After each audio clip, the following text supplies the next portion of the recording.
सब तीर्थ बार बार, गंगा सागर एक बार।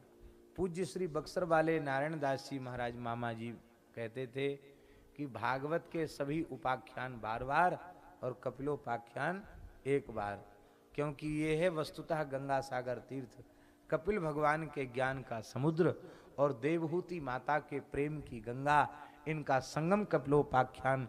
इसमें जो जीव गोता लगाता है उसे एक बार ही संसार में आना पड़ता है, बार बार चक्कर नहीं काटने पड़ते। इसमें 3 जगह ये बात आई है भगवत प्राप्ति की बात, त्रिवाचा पूर्वक इसमें कहा गया यह उपाख्यान भगवत प्राप्ति कराने वाला है।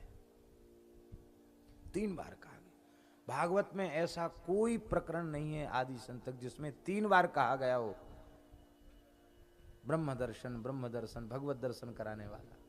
इसका मतलब इसको यदि कोई साधक अपने जीवन में उतार ले तो उसे इसी शरीर से इसी जीवन में भगवान का दर्शन हो जाएगा। ज्यादा कुछ सुनने की आवश्यकता नहीं, केवल कपिलोपाख्यान ठीक से सुन ले और फिर बारंबार सुने और फिर उसके अनुरूप चलने का प्रयत्न करे तो ये अंतिम शरीर होगा, ये अंतिम जीवन होगा।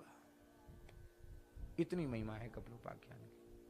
हमारे पूज्य गुरुदेव अनंत श्री संपन्न श्री गणेश दास जी भक्तमाली जी महाराज का तो इष्ट ही कपिलोपाख्यान रहा। वे जब साधु बने और गंगा सागर कपिल मुनि के यहाँ जब उनको सेवा प्राप्त हुई तो महाराज जी कहते थे कपिल जी को रोज पूरा कपिलोपाख्यान पढ़ के सुनाते, पाठ करते थे रोज। महाराज पूरा कंठस्थ था कपिलोपाख्यान।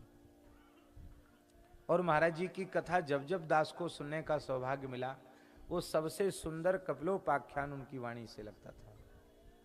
और जब महाराज जी भगवत लीला में प्रविष्ट होने वाले थे, इसी वृंदावन मलुक पीठ की बात है, तो अंतिम में हमने पूछा महाराज कुछ सुनावें।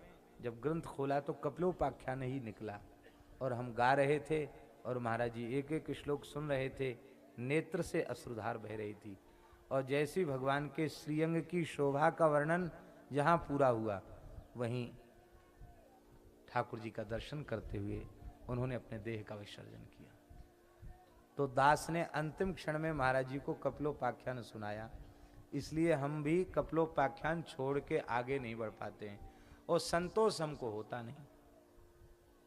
चाहे जितना कहें फिर भी लगता है रह गया बहुत संक्षेप में कह दिया।